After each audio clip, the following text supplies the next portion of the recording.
from what you saw, what was the biggest headline of all the conferences? So I think across the three of them, and George has mentioned this as well. I think the one of the implicit biggest headlines is they're all converging toward a similar architecture, and they're coming with different strengths and weaknesses into it. But now, we're entering this with Anthropic and OpenAI filing further IPOs. We are in uncharted territory in terms of the level of resources that will be thrown into this. So it's interesting. Back to sort of a paradox of abundance, you think of the totality of what was presented at Google I/O or Build 2026, and we're all getting saturated. It's like, oh yeah, there's the obligatory quantum stuff, and then here's everything fits together across this, and we're quietly burying our dead. And just moving forward, everybody's got the same picture. So I think it wasn't a huge surprise, but it's just observing that I think we're kind of at the end of the beginning of AI and enterprise computing. I think it's getting real, and now the expectations are shifting, and people are getting very impatient. Like, what do you mean I can't explore this till summer? I've seen enough demos. I really want to use this myself and explore it. So yeah, and I would just build on it and to say, I didn't really realize until this week, last week, that everyone's converging on the same thing, where we're seeing the rise of it's not like a personal agent.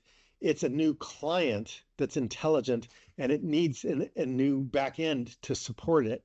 And that's why I think one of the things you take away is Anthropic and OpenAI are going to have to build some sort of intelligent back end to capture and support capture the intelligence coming from their users, right, and support the intelligent client.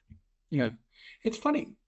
I actually walked away with a different perspective, which was, and I think you're right about the architecture converging, but my perspective was that the business models now are solidifying around Microsoft's and Google's core value, which is Microsoft is at its core is a developer company.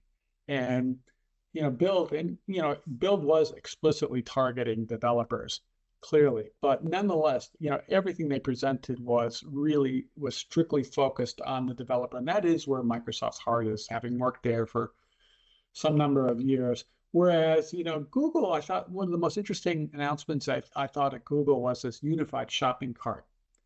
That's kind of Google's core mission, is to present, call it advertising, call it commerce, tightly coupled, but bringing together Gemini and YouTube and Google search all together as a single, a single common shopping cart. I thought was, that's what Google does. That's the sort of thing that you would expect to see out of Google. And so I thought, they're converging on their own core, corporate identity in some sense.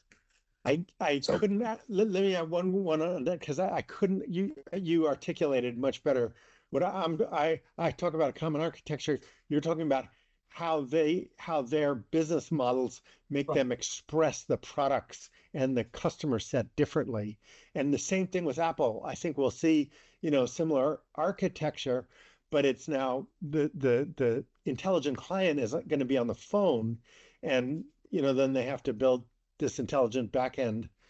I think you distilled it, which is the different personalities manifest in different products. Yeah.